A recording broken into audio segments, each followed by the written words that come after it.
Cześć, tu Dorota i Jarek z Szalonych Walizek. Zapraszamy Was na film o szlaku kopernikowskim, część warmińsko-mazurska.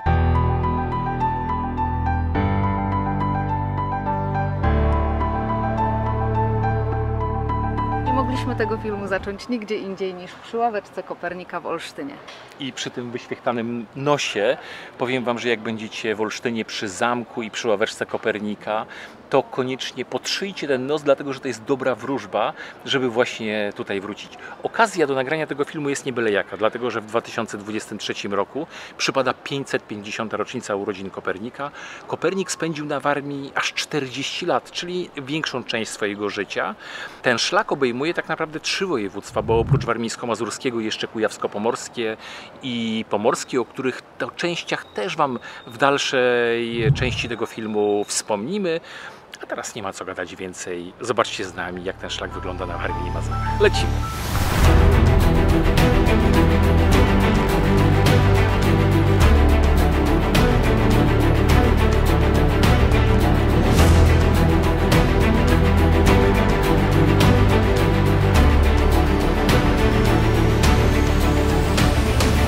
Elbląg, od którego zaczynamy szlak kopernikowski na Warmii i Mazurach, powstał w 1237 roku, a prawa miejskie uzyskał w 1246, więc jak szybko policzymy, Elbląg świętować będzie niebawem 800-lecie swojego istnienia. Niegdyś to był bardzo ważny port morski i mamy nadzieję, że niebawem będzie tak ponownie. Z Elbląga można wypłynąć na Zalew Wiślany albo popłynąć międzynarodową drogą wodną E70 aż na zachód i dalej do Europy. Jeżeli widzieliście nasze filmy, to wiecie, że to jest możliwe, a jeżeli nie, to podlinkujemy je Wam gdzieś tutaj na karcie, żebyście mogli zobaczyć tę przepiękną trasę. W Elblągu zaczyna się unikatowy w skali światowej kanał, gdzie statki częściowo są przenoszone po pochylniach, czyli podróżują po trawie. W Elblągu zachowało się mimo wielkich zniszczeń wojennych dużo pięknych zabytków, ale co będziemy o tym opowiadać? Zobaczmy je razem.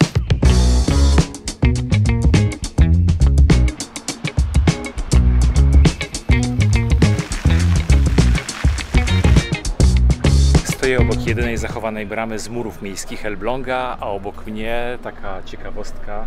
Ten sympatyczny jegomość to piekarczyk. Stoi tutaj jego pomnik, który ma upamiętniać zacny czyn tego człowieka, który ochronił Elbląg przed napaścią krzyżaków.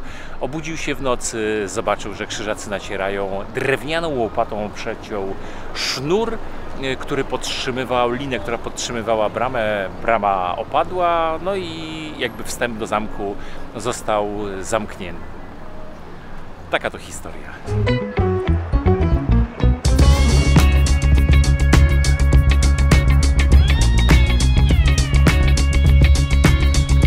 Kopernik w Elblągu bywał wiele razy, m.in. ze swoim wujem Łukaszem Waczenrode. Co prawda nie odwiedzał zamku, którego duża część została rozebrana, gdy Elblążanie przepędzili krzyżaków w XV wieku.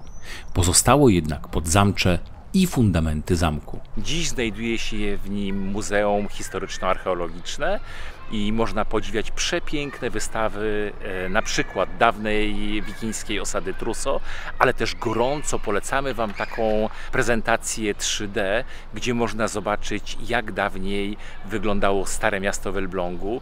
Było absolutnie zachwycające i naszym zdaniem w niczym nie ustępowało na przykład Staremu Miastu w Gdańsku czy innym pięknym hanzeatyckim miastom. Elbląg przed wojną był absolutnie przecudowny. Stare Miasto zostało zniszczone w czasie II wojny światowej, ale też warto o tym powiedzieć, że odbudowa Starego Miasta w Elblągu to przykład jednej z najlepszych retrowersji starych miast w Polsce. Co my tu mamy?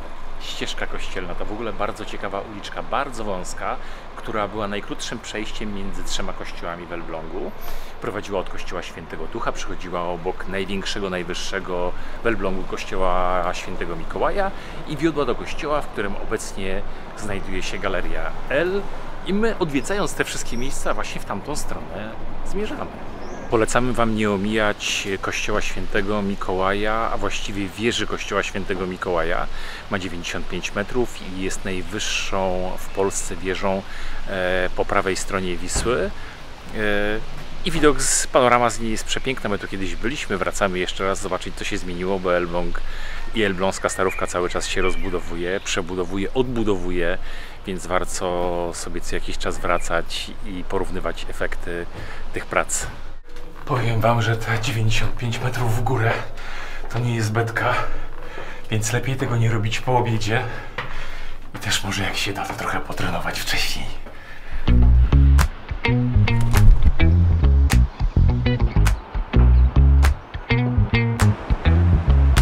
Kolejne ciekawe miejsce na mapie Elbląga. Wygląda jak kościół, bo to kiedyś był kościół. Kościół pod wezwaniem Najświętszej Marii Panny, a obecnie Galeria Sztuki Współczesnej L. I gorąco polecam odwiedzić, nie tylko sobie pooglądać z zewnątrz, ale wejść do środka, dlatego że trafiamy czasem tutaj na naprawdę niezwykłe i bardzo wartościowe prace. Idźmy zobaczyć, co tam się znajduje dzisiaj.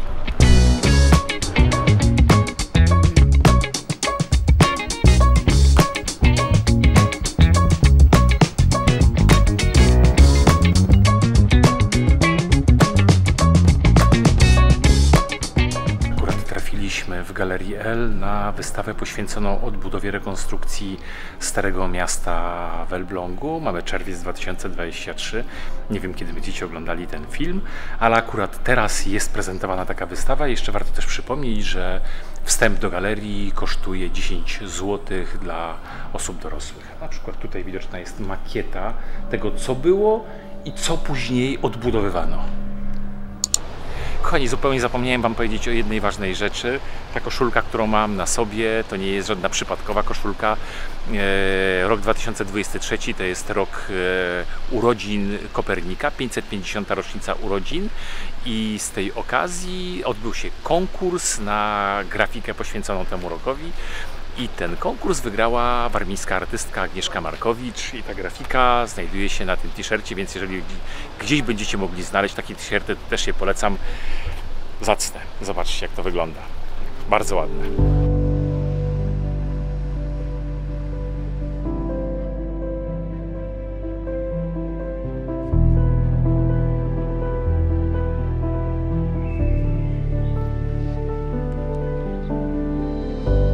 Fromborskie Wzgórze Katedralne jest jedyną na świecie dobrze zachowaną średniowieczną warownią katedralną. Wyróżnia się na nim niedawno odnowiona gotycka archikatedra Wniebowzięcia Najświętszej Marii Panny i świętego Andrzeja Apostoła. Znajdujemy się na Wzgórzu Katedralnym we Fromborku, miejscu absolutnie najważniejszym w życiu Mikołaja Kopernika. Tutaj spędził najdłuższy okres swojego życia, tutaj był kanonikiem warmińskim, tutaj znajdowała się jego wieża, za murami mieszkał i na podwórku tego domu prowadził swoje obserwacje astronomiczne. Tam znajdowało się pavimentum.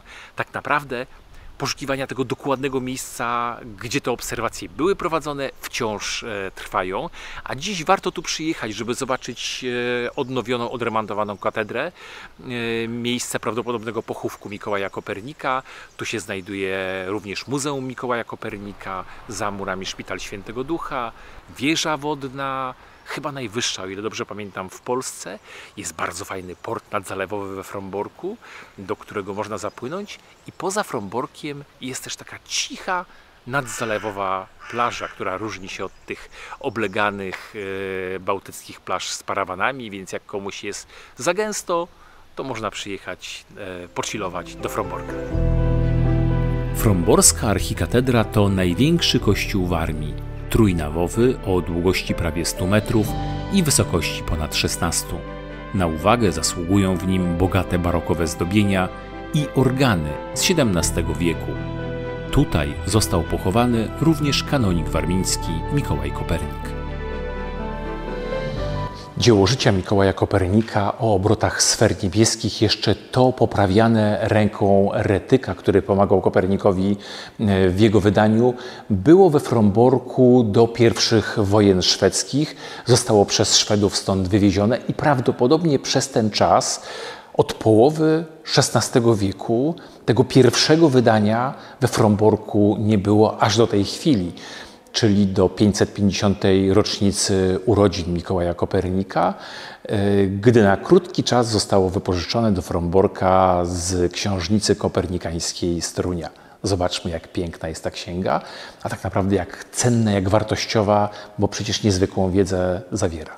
W tym roku, poza tym, że minęło już 480 lat od śmierci Kopernika, mija też 480 lat od wydania pierwszego jego dzieła o obrotach. Jest to bardzo ciekawa rzecz, bo jako muzeum nie mamy własnego pierwszego wydania. Trudno jest je teraz dostać.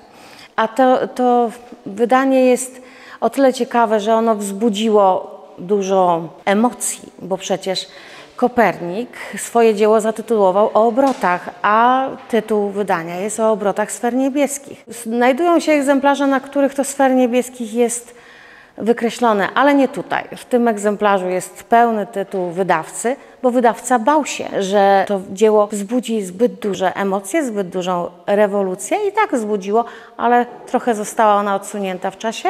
W tym też wydaniu jest przedmowa napisana przez teologa Andrzeja Osiandra, w której mówi, że są to hipotezy, a nie udowodniona teoria. Udało się nam na 2 tygodnie wypożyczyć i pokazywać właśnie w Muzeum Mikołaja Kopernika we Fromborku. Dziś wartość pierwszego wydania na aukcjach osiąga zawrotną cenę około $2 milionów. Jednym z ciekawszych miejsc na fromborskim wzgórzu jest wieża Radziejowskiego, dawniej wieża obronna, dziś galeria i miejsce, gdzie dzięki wahadłu Foucaulta możemy obserwować ruch wirowy Ziemi. Powiem Wam, że mamy wielkiego farta. Na wzgórzu katedralnym we Fromborku jest wieża. Ta kwadratowa za moimi plecami. Ta wieża przechodziła remont. Jest to wieża Kopernika. Najstarsza wieża na tym wzgórzu, którą Kopernik kupił. I tak jak wspomniałem, ona przechodziła remont i właśnie wraca do udostępnienia dla turystów, także za sekundkę pokażemy Wam, jak ona wygląda w środku i serdecznie zapraszamy, bo turyści już też będą mogli ją podziwiać. W wieży odtworzono komnaty z czasów Kopernika. Na dole kuchnię, wyżej sypialnię, a jeszcze wyżej gabinet, w jakim mógł pracować słynny astronom.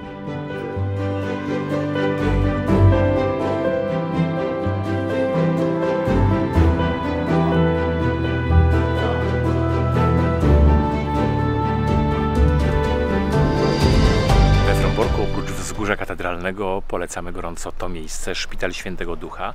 Jest to wyjątkowy zabytek, jedyny w Polsce zabytek szpitalnictwa istniejący od XVIII wieku, a tak naprawdę to Szpital Świętego Ducha istniał już w czasach Kopernika. W połowie XV wieku była taka forma przytułku z bali drewnianych obrzuconych gliną. I jak to szpitale w tamtych czasach, to nie było leczenia, tylko bardziej taka opieka tymczasowa. No i przyjmowano tutaj różne osoby. Miejsce jest niezwykle ciekawe, bo z jednej strony to obecnie jest muzeum, które jest częścią Muzeum Mikołaja Kopernika we Fromborku. Są tutaj wystawy czasowe, bardzo ciekawe, a oprócz tego jest taka wystawa stała poświęcona szpitalnictwu, ziołolecznictwu. Mnie tam zawsze zaskakują, słuchajcie, takie rzeczy jak tatuaże z XIX wieku, wypreparowane, też można znaleźć. Polecam wejść, zobaczyć na własne oczy. Będąc na szlaku kopernikowskim, we wszystkich odwiedzanych punktach możecie zabrać ze sobą tego typu pomoce naukowe, nazwijmy to.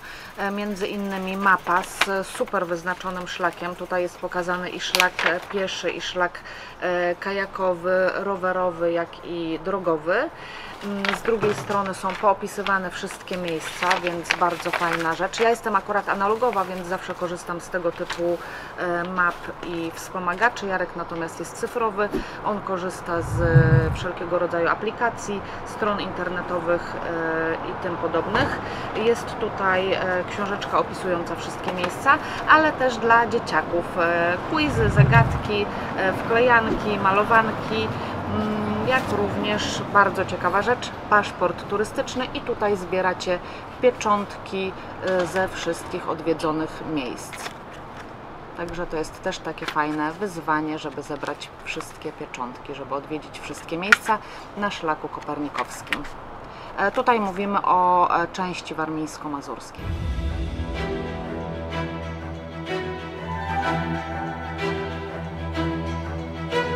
Pieniężno to jest miejsce, które Kopernik za swojego życia odwiedzał co najmniej kilkukrotnie i tutaj zajmował się takimi sprawami typowo administracyjnymi, osadzaniem nowych mieszkańców we wsiach, z których uciekano w wyniku pożogi wojennej.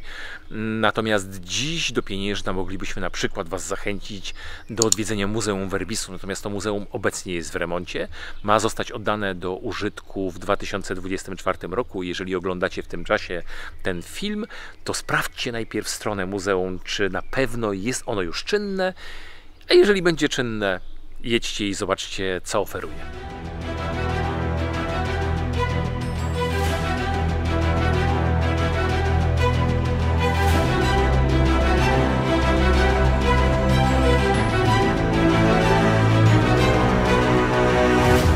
Czuję maleńkie déjà vu, dlatego że całkiem niedawno byliśmy na tym zamku, realizując film o szlaku zamków gotyckich na Warmii i Mazurach. Gorąco Wam polecam. Możecie go znaleźć na naszym kanale na YouTubie. Ale wspominając o Koperniku i Lidzbarku Warmińskim, nie można nie powiedzieć, że Kopernik bywał tutaj dosyć często i bywał tu u swojego wuja biskupa Łukasza Waczenrodę, którego był osobistym sekretarzem i osobistym lekarzem. Gdy cokolwiek działo się biskupowi Waczenrodę, Kopernik był wzywany, leczył go i jak donoszą źródła, było to leczenie, które odnosiło sukcesy.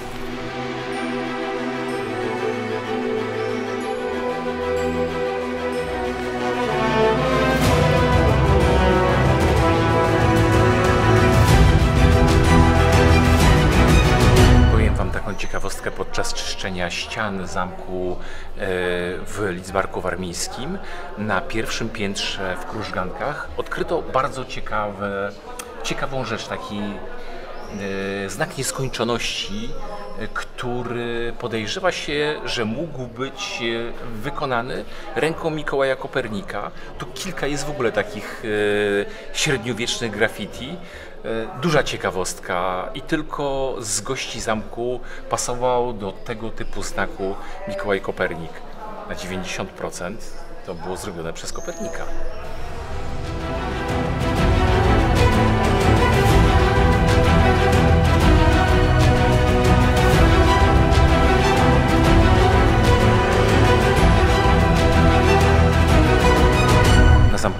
Polecamy Wam też zobaczyć w jednej z sal ten przepiękny stół. To jest stół zaprojektowany przez Agnieszkę Markowicz, tę samą, która projektowała koszulkę, grafikę na koszulkę z okazji roku Kopernika, 550. rocznicy urodzin Mikołaja Kopernika.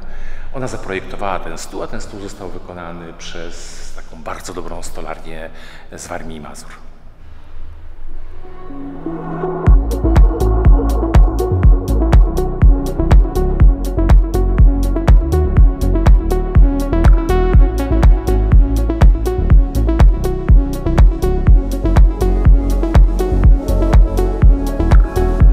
Jedną z opcji poznawania szlaku kopernikowskiego jest możliwość pływania kajakiem, na przykład łyną do Lidzbarka Warmińskiego.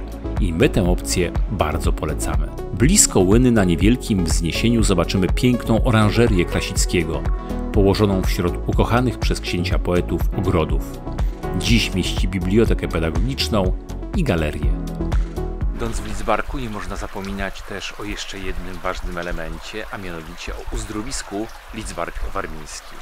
Na to uzdrowisko składa się kilka elementów. To m.in. termy warmińskie, które istnieją już kilka lat, tężnie solankowe, przy których teraz stoję i które całkiem niedawno zostały oddane do użytku, i park zdrojowy, który będzie otwarty w sierpniu 2023 roku.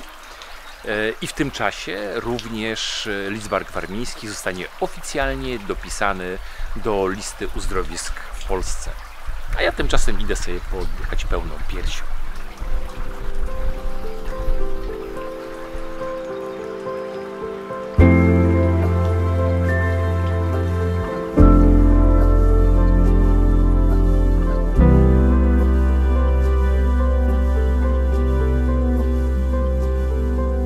Na szlaku Kopernika dotarliśmy do Lubawy.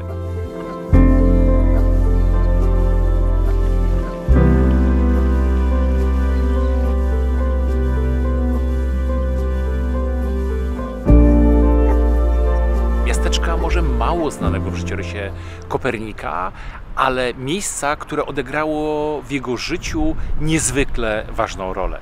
Tu za moimi plecami znajduje się dawny zamek biskupów chełmińskich. Po tym zamku zostały już tylko ruiny. W środku jest muzeum, które można zwiedzać i zobaczyć różne artefakty z czasu, gdy odkopywano piwnice, gdy odbudowano to miejsce. A my przespacerujmy się po Lubawie i dowiedzmy się, dlaczego to takie ważne miejsce dla Mikołaja Kopernika.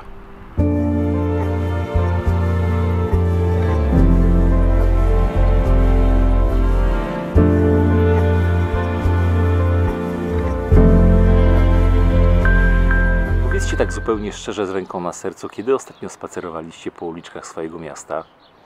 Mnie do takiej refleksji skłoniła Lubawa. Pochodziłem trochę po uliczkach wokół dawnych murów miejskich, wokół tego czerwonego kościoła i powiem Wam, że jestem naprawdę zaskoczony, zachwycony. Mi się wydawało, że Lubawę znam. Byłem tutaj tyle razy, ale zawsze gdzieś tam szybko w centrum, a wystarczy zwolnić, pospacerować, przejść się, zejść trochę z tych głównych ulic. I nagle się okazuje, że można odkryć dużo piękna. Polecam Wam Lubawę. Zejdźcie ze szlaku, wejdźcie w boczne uliczki. Będziecie zaskoczeni, jak tu jest ładnie. Mikołaj Kopernik w 1539 roku wraz ze swoim uczniem Retykiem przyjechał do Lubawy i spotkał się tam z biskupem Tildemanem Guizet. To był jego przyjaciel, miłośnik astronomii.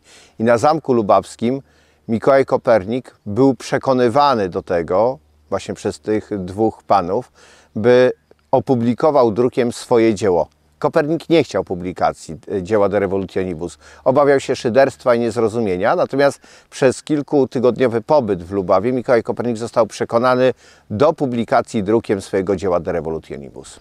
Obok Lubawy znajduje się dziś Obserwatorium Astronomiczne w Truszczynach, będące siedzibą Fundacji Nicolaus Copernicus, które realizuje ważne zadania naukowe i edukacyjne. Obserwatorium Astronomiczne w Truszczynach to miejsce, gdzie prowadzi się zarówno badania kosmosu, ale także prowadzi się takie bardzo fajne obserwacje i fotografowanie nieba.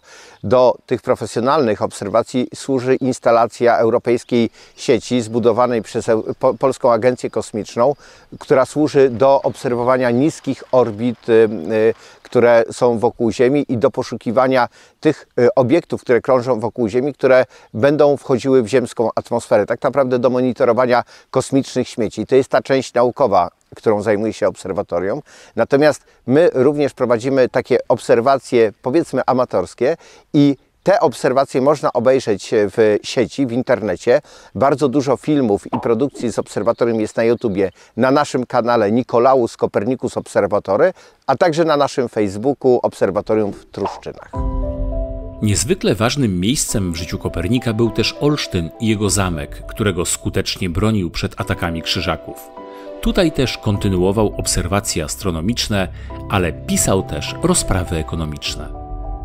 Gdy będziecie spacerować szlakiem Kopernika w Olsztynie, na pewno traficie na Stare Miasto, które znajduje się tuż obok zamku, w którym Kopernik mieszkał i w którym Kopernik też bywał. Stare Miasto jest bardzo stare, bo niektóre z kamienic, które tutaj się znajdują, pochodzą z XV-XVI wieku. Ten budynek za moimi plecami to jest pierwszy ratusz w Olsztynie. Pięknie odnowiony, są na nim też zegary słoneczne, a obecnie znajduje się w nim Wojewódzka Biblioteka Publiczna. A miejsce, w którym stoję, jest też niezwykle ciekawe, bo tutaj krzyżuje się szlak Kopernika z jeszcze innym szlakiem stawki większej niż życie. Nie wiem, czy wiecie, w Olsztynie kręcono fragmenty aż 5 odcinków tego słynnego w czasach PRL-u serialu. Tu znajduje się tablica załąku stawki większej niż życie, która przypomina, że latem 1967 roku w Olsztynie i okolicach powstało wiele scen do tego serialu Wszechczasów. Olsztyn w ogóle jest filmowym miejscem, może będziemy mieli okazję kiedyś Wam również o tym opowiedzieć, a teraz lecimy dalej szlakiem Kopernika. Polecamy zatrzymać się przy jedynej ocalałej bramie z murów miejskich zwanej Wysoką, stąd już blisko na zamek. Jak będziecie w Krużgankach Olsztyńskiego Zamku, polecam Wam zatrzymać się na chwilę tutaj, dlatego że w Krużgankach znajduje się jedyny na świecie oryginalny, ocalały instrument astronomiczny Mikołaja Kopernika. To tablica, taka biała, otynkowana tablica, pokażę Wam moją może tutaj Dzięki tej tablicy Kopernik próbował wyznaczyć kalendarz astronomiczny momentu równonocy wiosennej, a przy okazji też udowodnić swoją teorię heliocentryczną o tym, że to Słońce znajduje się w centrum naszego wszechświata. I to oczywiście, jak wiem, udało mu się potwierdzić. Natomiast robił to w ten sposób, że na parapecie krużganków tych okien, które kiedyś były otwarte, a dzisiaj są już oszklone, stawiano talerzyk, nalewano do niego rtęć, wodę lub wino, teraz się możemy tylko domyślać.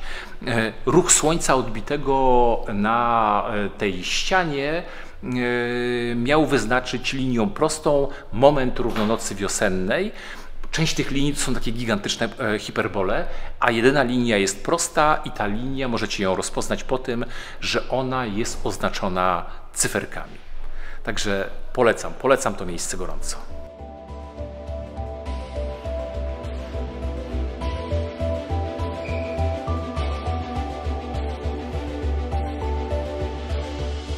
Na zamku w Olsztynie można obejrzeć oryginały i kopie dokumentów pisanych ręką Kopernika. Kopie instrumentów, których używał, jest zachowana jego komnata.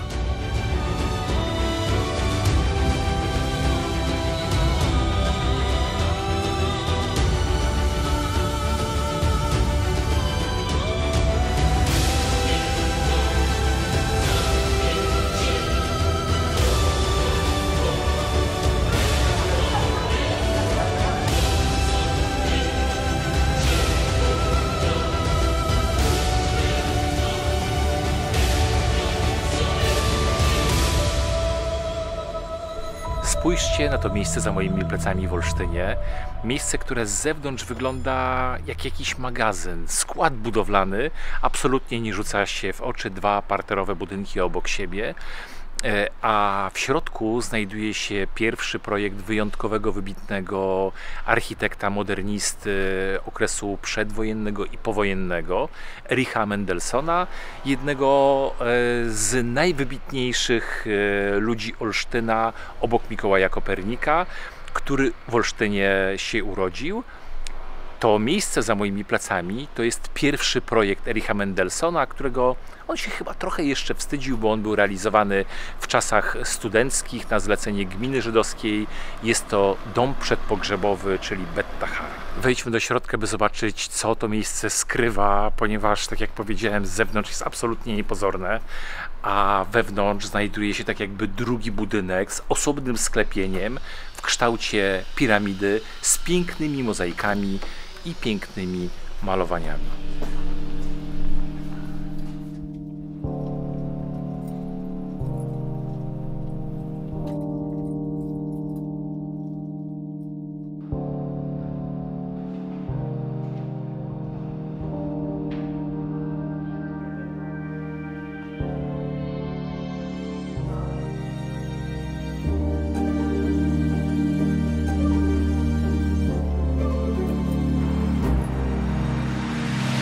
Podążając szlakiem Kopernika w Olsztynie nie można pominąć tego miejsca.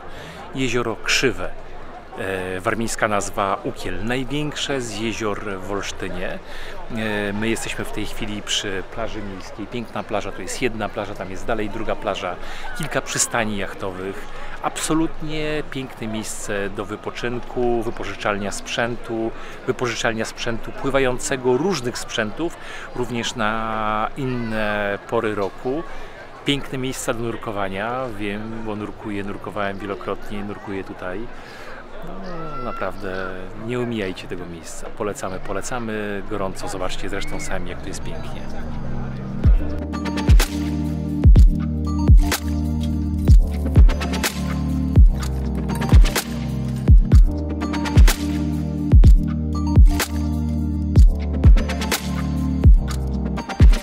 Dziękujemy Wam bardzo, że podążaliście z nami szlakiem kopernikowskim na Warmii i Mazurach. Przypominam, że ten szlak biegnie przez 3 województwa, bo oprócz warmińsko-mazurskiego również przez kujawsko-pomorskie i pomorskie. Kujawsko-pomorskie odwiedzał Mikołaj z Życia w podróży i jego film podłączę Wam tutaj na karcie w prawym górnym rogu, a województwo pomorskie odwiedzała przesympatyczna rodzinka Jacek Magda z dziećmi z bloga Zbieraj się i ich film podłączę również tutaj w prawym górnym rogu. A jeśli podobał Wam się ten odcinek, zostawcie lajka, zostawcie też suba, jeżeli tego jeszcze nie zrobiliście i do zobaczenia w kolejnym filmie na kanale Szalonych Walizek.